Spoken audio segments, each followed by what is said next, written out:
All women are different, but they are all women. This video is androcentric from a men's point of view and is presented as opinion, commentary, and debate. Expressing opinions is not violence. These are ideas to challenge, question, and argue in public, because classical liberalism relies on the First Amendment for its dialectic. If you are a feminist, then consider this. If patriarchy truly existed as claimed, feminism could not. And if all men are trash and women are equal to men, then what are we to conclude? Women will die for their children, men will die for their wives and children. And God chose to die for all mankind. Authority rolls up with responsibility. If this framing of facts offends you, click off to a cute cat video. Proceeding further will expose you to gamma bias and criticism directed at ideas, claims, institutions, not at any individual's virtue or dignity. Our method follows the 7 liberal arts: the trivium, grammar, logic, rhetoric, and the quadrivium, arithmetic, geometry, music, and astronomy, and the transcendentals, the good, true, and beautiful. If this framework is not for you, feel free to exit now. It's no disgrace. Women are wonderful. God bless America. Men are great. Feminismus delendus est. Marxism in Knickers, Evil Feminist Emotional Terrorists, written by Conrad Reiche, available now, links in description. Marxism in Knickers, a field guide for men who still notice reality. The lie was inside you all along. How feminism, socialism, and the cult of victimhood turn men into debt slaves, childless paychecks, and ghosts in their own lives. I used to believe I was the problem. That if I just worked harder, spoke softer, apologized quicker, and paid more, maybe then she'd stay, the court would listen, or the boss wouldn't fire me for toxic masculinity after I corrected a junior employee's math. I was wrong, not about the math, that was correct, but about who the real enemy is. It's not men failing, it's not patriarchy. It's gynocentrism, cultural Marxism, and the state-enforced lie that men must bleed money, silence, and dignity while women bureaucrats and ideology parasites feast on the corpse of Western manhood. Look at Sweden, the land where equality has reduced male life expectancy, not by war or plague, but by despair. OECD data shows young men now die earlier than women, not from violence, but suicide, and the Swedish National Board of Health admits it's tied to loss of purpose. They've been told they're oppressors in their own homes, redundant in their own families, and guilty before they speak. That's not progress, that's psychological warfare with a smiley face sticker. I once watched a man, engineer, father, 12-year marriage, get stripped of his kids because he wasn't emotionally available. His wife, a narcissist who cheated, lied, and weaponized the kids. But the family court didn't care about evidence. They care about narrative. And the narrative is this: women are victims, men are threats. This isn't justice. It's feminine default assumption, a cognitive virus that flips guilt and innocence without trial. Meanwhile, 70% of divorces are initiated by women, US census. 75% of custody goes to mothers, custody exchange, and men pay child support to ex-wives who remarry within 2 years and keep the money. That's not family law, that's legalized cuckoldry. And don't talk to me about gender pay gap. When you control for hours worked, job type, and continuity, the gap evaporates, Census Bureau 2022. But try saying that at work. I did. Got called regressive and reported to HR for hostile environment because facts are now a hate crime. You think this is about politics, it's about reality. Socialism fails because it can't calculate prices. Hayek proved that. Feminism fails because it can't calculate truth. It runs on feelings, personal stories, and victim points. It's like running a nuclear reactor with horoscopes. Venezuela collapsed under socialism, hyperinflation, starvation, mass exodus, but feminist NGOs still push gender equity there like it's a software update. Update failed. System dead. And yet in Hollywood, in schools, in churches, we're told to kneel before the new gods. Diversity, inclusion, emotional safety. I refused. I studied the trivium grammar to parse lies, logic to destroy fallacies, rhetoric to win back minds. I found that when men use reason, they wake up. When they audit their media, Disney dads now bumbling clowns, mothers saints or martyrs, they see the programming. And when they face the data, the 50% divorce initiation by women, the 80% of abortions chosen by women, the near zero custody access for fathers, they realize we are not the oppressors, we are the dispossessed. This book is the scalpel. Use it. The Abyss of False Consciousness, How Leftism and Feminism Destroy Men's Minds. A man I know was fired last year for refusing to call a male co-worker she. Not because the co-worker identified as a woman, he didn't even claim that, but because HR said it was inclusive. Inclusive of what? Reality. Law? No. Inclusive of ideological possession. They didn't care about truth. They cared about compliance. And when you refuse to bow, they don't debate you, they destroy you. That man lost his job not for misconduct, but for honesty. And that is how the virus spreads, not through reason, but through coercion.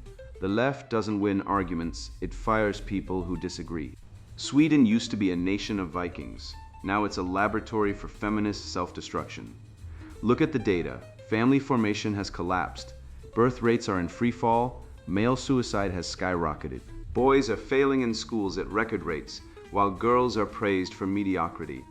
The Swedish National Board of Health reports that men are now the most depressed demographic in the country, and OECD data confirms it's tied directly to the erosion of male identity under state-enforced gender equality. They didn't free women, they neutered men, and now Sweden imports groomers from tribal cultures to fill the void left by castrated native males. That's not progress, that's cultural suicide. Feminism's central lie, women are oppressed, collapses under the weight of its own statistics. Women initiate 70% of divorces. They receive 75% of child custody awards, even when fathers are fit and willing. In family courts, men are presumed guilty of emotional neglect, until proven otherwise, a standard that doesn't exist in law, only in feminist dogma.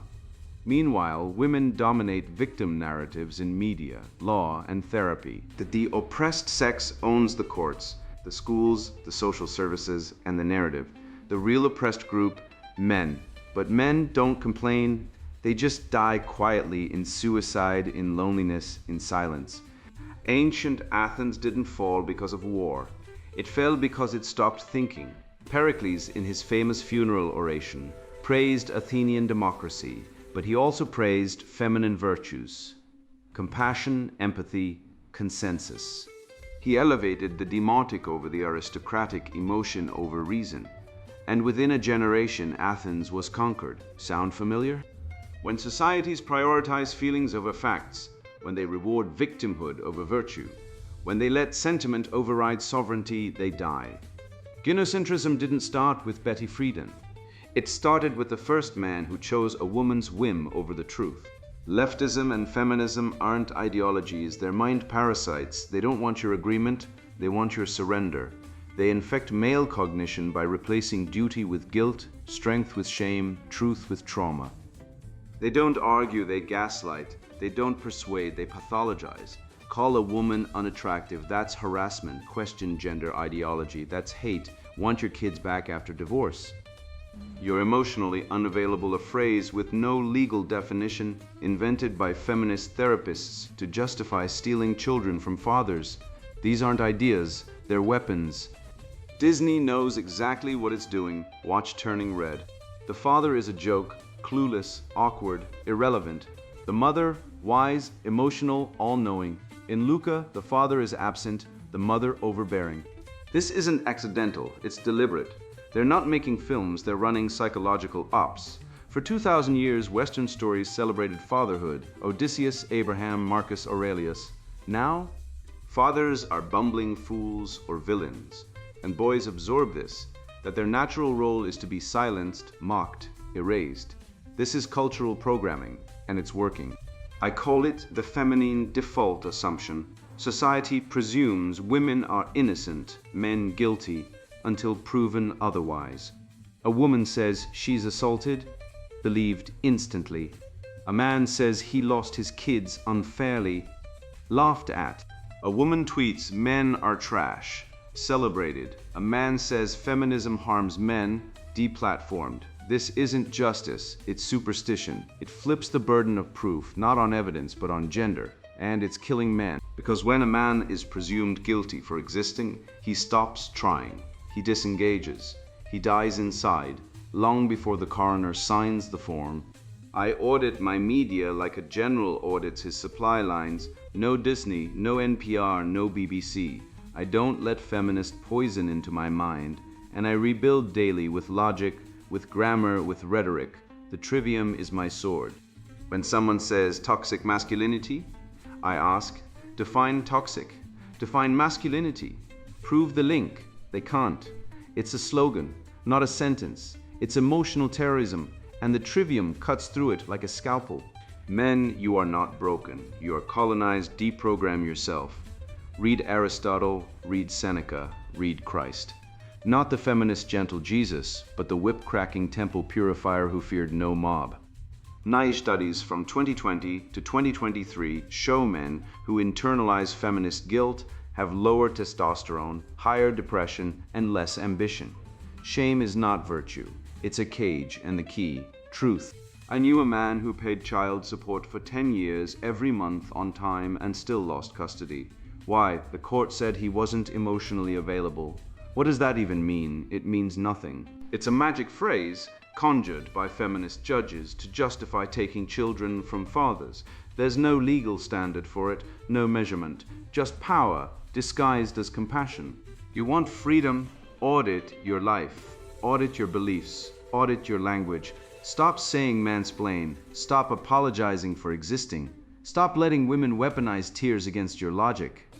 The world isn't fair, but truth is your weapon. Use it. Fight back, not with rage, with reason, not with violence, with clarity. The left fears nothing more than a man who thinks. So think, speak, act. And watch the illusions shatter like glass in a hurricane. I've seen this con before wrap economic parasitism in the language of justice, dress up preference as persecution, and then demand men pay for the delusion. I was in London last year, sitting across from a woman at a tech conference who told me proudly that her company had fixed the gender pay gap by mandating equal pay for equivalent roles. I asked her if roles were adjusted for hours logged, overtime, or high-stress on-call rotations. She stared at me like I'd blasphemed. When I pulled up the ONS data showing 82% of part-time workers are women, and that the full-time prime age pay gap evaporates under scrutiny, she waved it off. But how it feels matters more. That's the moment I realized feminism doesn't want equality. It wants a separate, unequal system where emotion trumps evidence, and women are default victims while men are default debtors. And that's not just irrational, it's economically suicidal. So let's follow the data where the ideologues fear to tread. The calculus of collapse, why socialism and feminism can't calculate reality. Women don't need equality, said Germaine Greer in 1970. They need special treatment. There it is, confession at gunpoint. She wasn't asking for fairness, she was demanding privilege disguised as justice. And that confession is the skeleton key to unlocking the entire feminist project. Not liberation, but leverage. They don't want to compete, they want to collect. And their economic model: a Ponzi scheme built on tears, trauma claims, and tax-funded grievance trusts. Let me show you the math, because unlike feminists, I can do math.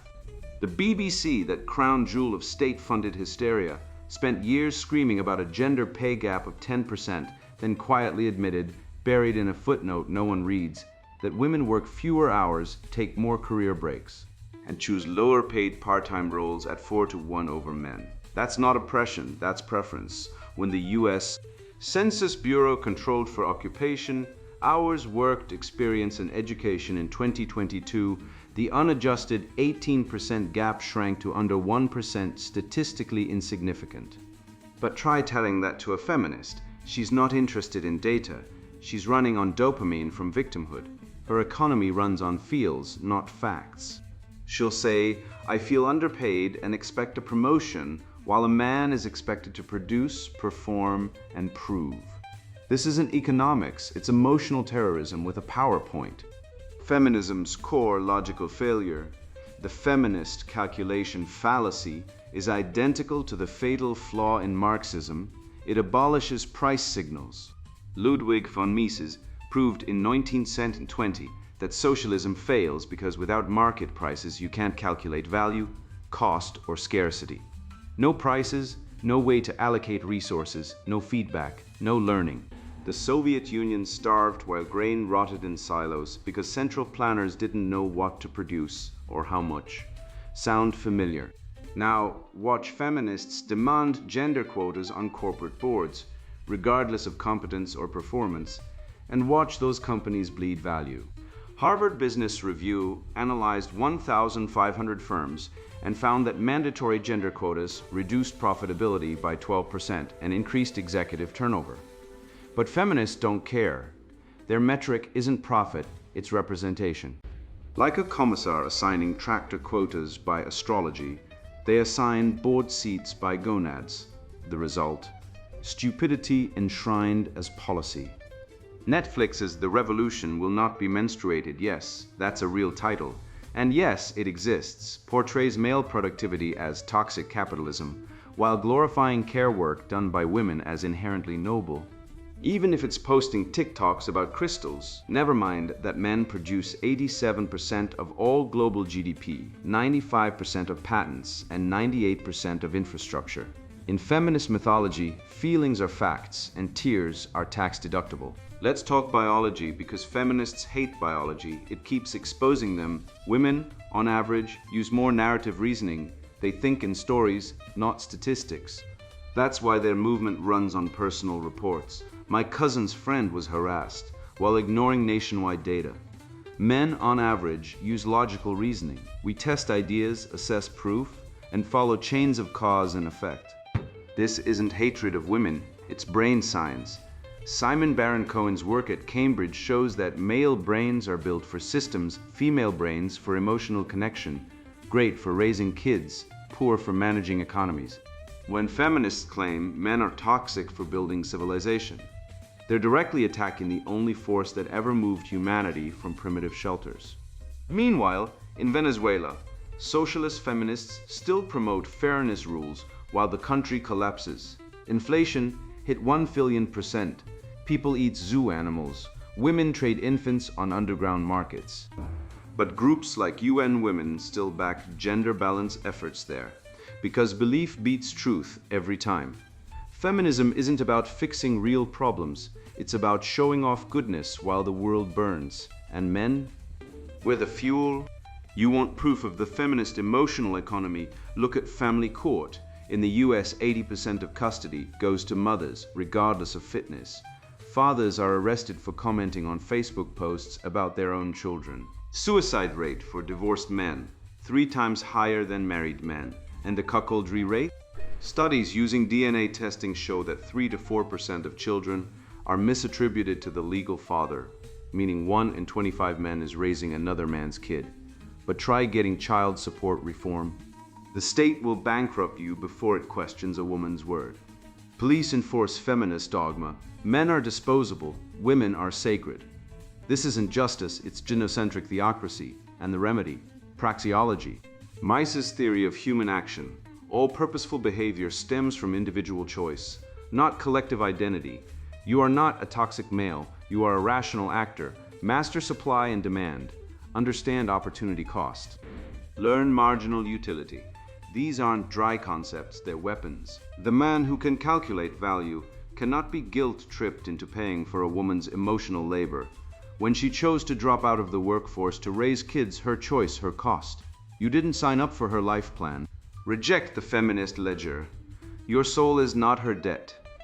I was once at a bar in Austin, Texas, arguing with a sociology grad student who insisted capitalism was built on female exploitation. I asked her, name one pre-industrial society where women worked less than men.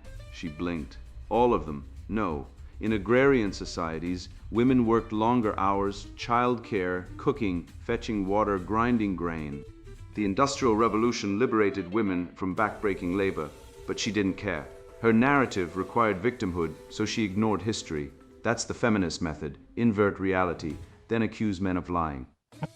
They use the trivium backwards: grammar to distort words, toxic masculinity, rhetoric to manipulate emotion, logic to attack logic itself.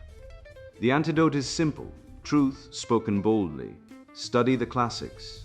Read Aristotle on justice, Seneca on self-mastery, Locke on property. These aren't dusty relics, they're code for civilization. And when a woman says, "I feel oppressed," answer, "Show me the data." When a corporation caves to DEI, say, "Where's the profit?" When a government imposes gender quotas, say, "Where's the performance?" Be the man who calculates, because in the end, reality always balances the books, whether the feminist likes it or not. It wasn't just one job, it was the pattern repeated in boardrooms, universities, and government offices that exposed the rot. Competence is now secondary to color, creed, or chromosome. I began tracking these betrayals not out of bitterness, but because truth is the first casualty when ideology hijacks institutions. The merit I was taught to honor, earned through discipline, logic, and output, has been replaced by a new hierarchy, one built on victimhood points and tribal allegiance. And if you're a man, especially a heterosexual white one, you're not just disqualified, you're presumed guilty of existing. This isn't progress, it's revenge dressed as justice, and it starts with lies passed off as facts. The racial contract and the masculine compact: why truth and merit must replace tribalism. Hire the most qualified, they said. So I did on paper. I walked into that interview with a decade of experience, 3 certifications, and a portfolio that could fund a small nation's GDP. The hiring manager smiled, shook my hand, and said, "You're overqualified." I laughed. I thought he was joking. He wasn't. 2 weeks later, I saw the new hire's LinkedIn profile. Fresh out of college, one internship listed diversity initiative under accomplishments. I wasn't overqualified, I was overwhite. The job wasn't about skill. It was about tribal signaling. And I lost because the game was rigged by the priesthood of identity. The 1619 Project didn't rewrite history, it erased it. Historians like Leslie M. Harris and Sean Wilentz, actual scholars, not activist journalists, called out the fraud. Slavery wasn't the true founding of America. The Declaration of Independence, the Constitution, the abolitionist movement, and the Civil Rights Act were. But the left doesn't want truth. They want narrative. They want guilt. They want white men to kneel and confess sins they didn't commit. The 1619 Project is not education. It's emotional terrorism disguised as curriculum. It's the feminist playbook applied to race.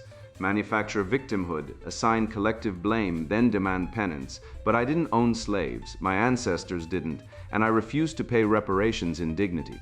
Charles Mills says there's a racial contract among whites to oppress. Let's flip that. There's a masculine compact, an unspoken oath among real men. We speak truth, we defend honor, we earn merit. We don't whine about skin tone. We don't beg for quotas. We don't demand safe spaces. We build bridges, start companies, fight fires, and die in foxholes. The masculine compact is not about race. It's about character. It's why Spartans trained their boys in the agoge, not based on birth, but on resilience. Weak boys were abandoned on Tegitas. Strong ones became warriors. No diversity statements, no sensitivity training. Just strength, discipline, and truth. That's why Sparta stood while Athens decayed into decadence and sophistry. Open the FBI's uniform crime reports. Look at the data. In 2022, 53% of arrests for violent crime were by black males, who are 6% of the population. The media won't report this. Universities suppress it, but I will. Not to stoke racism, but to protect people. A man who ignores data is a sheep. A man who denies reality is a coward. Truth is not racist. Lying is, and the left lies every day to maintain their moral superiority. They call you a bigot for stating facts, but they're the ones weaponizing ignorance. They'd rather see women assaulted than admit risk profiles vary by demographic. That's not compassion, that's evil disguised as virtue. Hollywood worships tribalism. Black Panther wasn't a superhero film. It was a sermon on ethnic supremacy. Wakanda Forever isn't a slogan, it's a war cry in Mulan. A feminist myth built on deception. She lied, broke laws, and got rewarded. The real lesson? Dishonesty wins if you're part of the chosen group. But in the West, we once celebrated Achilles, Odysseus, and Leonidas, not for their identity, but for their error 8, their excellence. We honored the individual, not the tribe. Now, we glorify groupthink. We reward lying women and punish honest men. That's not progress, that's regression to the clan. I call it identity debt. Every time you stay silent when a less qualified woman is promoted, you borrow from your soul. Every time you nod when a diversity hire fails, you compound the interest. Every time you accept DEI training that calls you inherently oppressive, you default. The debt isn't monetary, it's moral, and the interest is paid in self-respect. The only way to redeem it? Speak, say the data. Name the fraud. Walk out of the meeting. Form brotherhoods based on truth, not skin or sex. These networks won't be on LinkedIn. They'll be in gyms, garages, and private forums where men trade ideas, not trauma. At Columbia, a black conservative student stood up and said, "I don't feel oppressed." The room erupted. Professors sneered. Students shouted him down. Why? Because he broke the script. He rejected the victim identity. He chose agency. And in the woke church, agency is heresy. They don't want free black men. They want obedient ones. They don't want independent women. They want dependent ones. The left doesn't fight oppression. They manufacture it so they can sell salvation, but real freedom isn't given. It's taken by men who face facts, not feelings. Beauty is order. Goodness is virtue. Truth is logic. These are the transcendentals, the pillars of Western thought, and the diversity cult is none of these. It is ugly, chaotic, divisive, resentful. It is false, built on lies about history, biology, and merit. It is evil because it sacrifices the individual on the altar of the collective. Look at any DEI event, forced apologies, guilt rituals, performative wokeness. It's not education, it's indoctrination, and the antidote is simple: reject it, refuse to participate. Teach your sons to value competence, not color. Reward courage, not complaint. I've seen men broken by family court. A father engineer, churchgoer, never missed a child support payment. Arrested for commenting men are stronger than women online. His wife weaponized the system. He lost custody, lost savings, lost hope. This isn't justice, it's genocentric tyranny. Feminism didn't free women, it enslaved men, it turned mothers into state-backed litigants and fathers into debtors. The divorce rate, 40 to 50%. Abortion rate, over 600,000 per year in the US. Cuckoldry. Studies show 10 to 30% of children are not fathered by the man who thinks he is, but we don't talk about it. Why? Because truth hurts the lie, and the lie is sacred. So here's my oath. I will not lie to protect feelings. I will not bow to identity. I will not trade truth for tribal peace. I will train my body, sharpen my mind, and defend my family. I will form brotherhoods based on merit, not melanin. I will teach my sons that strength is good, honesty is better, and weakness, whether moral or physical, is to be overcome. The West wasn't built by victims. It was built by men who faced reality, not fled it. And if we are to survive, we must do the same. I've heard dozens of stories like Mike's, each more absurd and soul-crushing than the last, and they all follow the same script. Man acts, state overrules. Father disappears. It's not justice.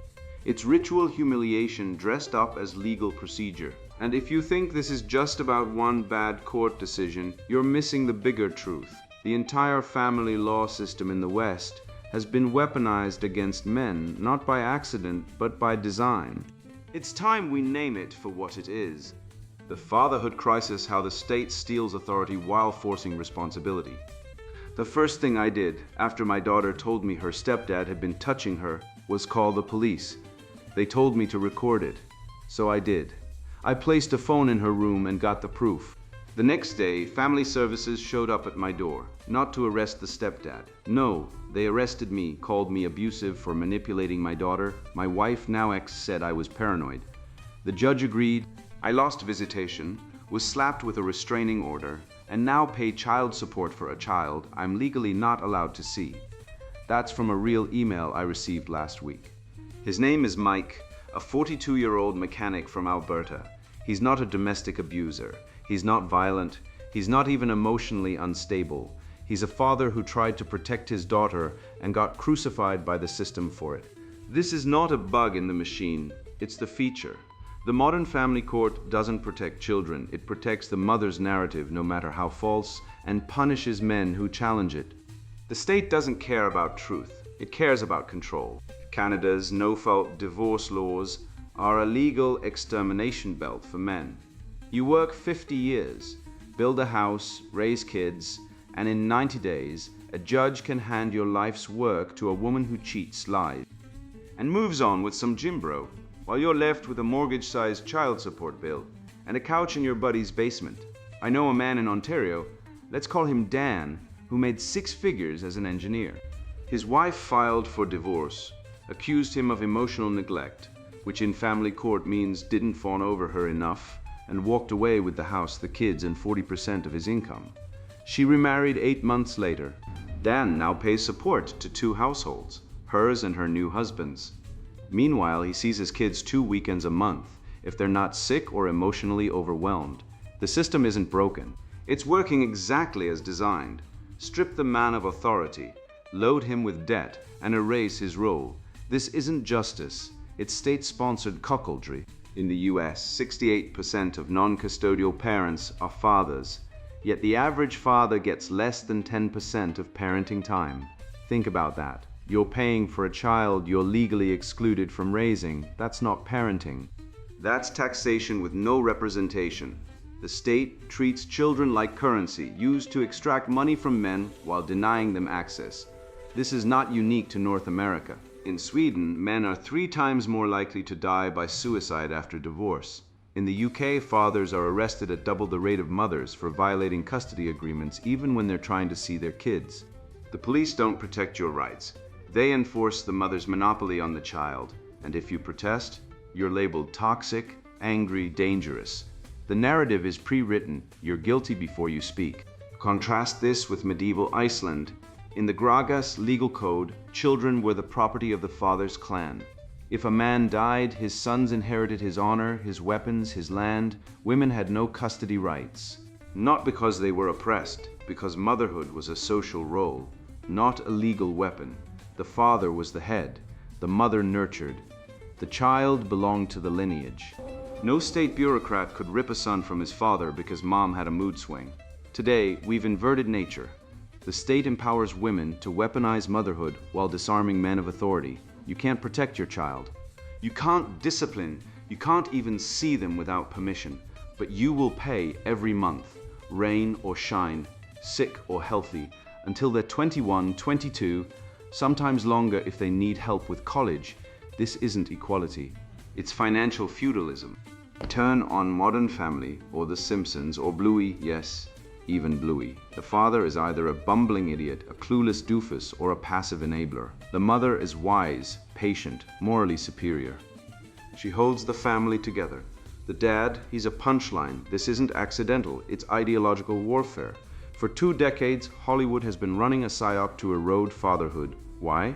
Because a man who laughs at fathers as fools will never fight to reclaim his authority. He'll accept his role as wallet, not leader. The state doesn't need to jail you. It just needs you to believe you're irrelevant. Once you accept that, they can strip you of everything, your kids, your home, your dignity, and you'll pay for the privilege of being erased. I call this paternal dispossession. The state seizes fatherly authority while enforcing financial servitude. It's not just divorce courts, it's schools letting mothers change a child's name without the father's consent. It's hospitals allowing abortion without the father's knowledge. It's family services taking kids because dad disciplined them once, while ignoring mothers who poison their children with sugar and screens 24/7. The father is treated as an optional extra, a service provider, a walking ATM. This isn't progress. It's a return to serfdom with child support as your tithe to the queen. The psychological toll, men denied access to their children suffer trauma on par with combat veterans. Studies in the Journal of Family Psychology show they have higher rates of depression, alcoholism, and suicide. One man I interviewed, James from Texas, said, "Losing my kids was worse than losing my father. At least I got to say goodbye." He now lives in a camper in the woods, pays $1,800 a month in support, sees his daughter twice a year. The court calls him non-compliant because he questions the system. Never mind that the mother moved provinces without notice. Never mind that she blocked him on all platforms. The state doesn't care. Its job isn't to reunite families. It's to maintain the matriarchal monopoly. So, what do? You don't trust the state. You don't trust marriage as it stands. You prenuptialize, you sign agreements. You rely on private dispute resolution. You steer clear of state marriage entirely. You record every detail. You form a loyal brotherhood, men of honor who stand with you when the system targets you. You teach your sons early. The world will try to reduce you to a debt slave. Refuse it. Power is not handed out. It's claimed and it must be protected. The natural order isn't a myth. It's rooted in nature. It's confirmed by the past. It's the base of every lasting society. The father guides. The mother supports. The children carry on. Break that order. Place the mother in charge and the father in submission, and you invite ruin. You create boys without fathers who turn to violence. You raise girls under emotional mothers who train them to scorn men. You face breakdown. I've seen it in Europe. I've seen it in Scandinavia. I've seen it in Canada. The state doesn't want strong fathers. It wants obedient taxpayers. It wants men who work, pay, and disappear. It wants you to believe your role is to fund, not father. But you are not a resource to be exploited. You are a sovereign. Your bloodline matters. Your authority is sacred.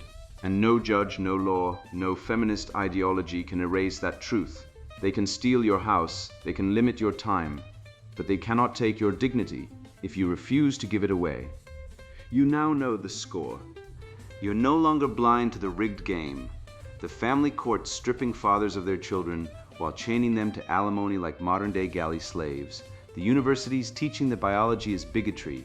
The media painting men as disposable clowns while glorifying female victimhood like a state religion. You've seen the data. Women initiate 70% of divorces, walk away with 75% of the kids, and yet still scream patriarchy. You've heard the stories: the man jailed for disagreeing with a pronoun. The father denied access to his daughter after she's abused by her mother's boyfriend, the engineer replaced by a DEI hire who can't calculate square roots. This isn't just unfair. It's systematic castration of male agency, dressed up as progress. I don't care if you're a laborer, a coder, or a philosopher. If you're a man with a spine, you now know the enemy. Not women, not races, but the ideology that rewards lying, punishes truth, and turns strength into shame. Feminism isn't about equality. It's about supremacy disguised as justice. Leftism isn't about fairness. It's about control disguised as care. These are not movements. They're scams built on emotional blackmail and statistical fraud. The gender pay gap vanishes when you control for hours and job choice. The oppressed woman narrative falls apart when you see women outliving men, out-earning in entry-level jobs, dominating mental health funding, and aborting 92 million male fetuses globally since 1990, a sex-selective holocaust no one dares name. You think I'm exaggerating? Look up the UN abortion data. It's not misogyny, it's female hypergamy in action. Nature doesn't care about your feelings. It cares about fitness. And right now, men are being fitness tested, and too many are failing by surrendering their minds. So what now? You walk out of this essay like Spartacus breaking chains. You audit your inputs, ditch Disney, burn the feminist pamphlets, stop funding the propaganda machine with your attention. You build real competence, learn economics, logic, self-defense. You form brotherhoods based on truth, not tribe. You refuse to apologize for being male. You embrace your role as provider, protector, truth-teller. And you spread this like fire, not with rage, but with clarity. Because every man you wake up saves a family, a future, a civilization. You are not late, you are on time. The West isn't dead, it's waiting for men like you to rise, reclaim it, and rule with reason, virtue, and unapologetic strength. Now go. And now the sponsored book introduction. Marxism in Knickers, Evil Feminist, Emotional Terrorists. Look around you, brothers. Do you recognize the world anymore? I sure as hell didn't. I watched my son come home from school, ashamed of being a boy, brainwashed by gender studies garbage. I saw good men destroyed by false Me Too accusations, careers ruined while the real predators hid behind feminist slogans. I stood by as they called my pride in providing for my family toxic. That's when I stopped being polite. That's when I started digging. This book isn't for the weak. It's not for the soy-sipping academics clinging to their Marxist fairy tales or the blue-haired harpies screaming about the patriarchy. If that's you, put this down. Go knit a vagina hat. Seriously, save us both the time.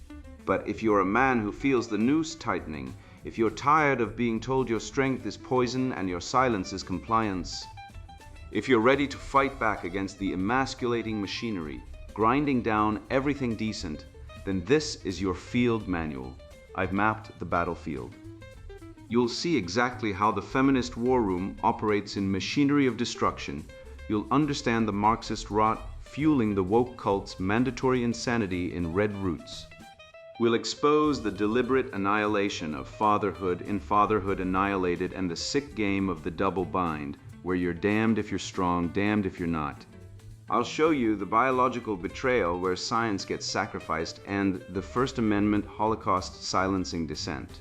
This isn't theory, it's happening, right now.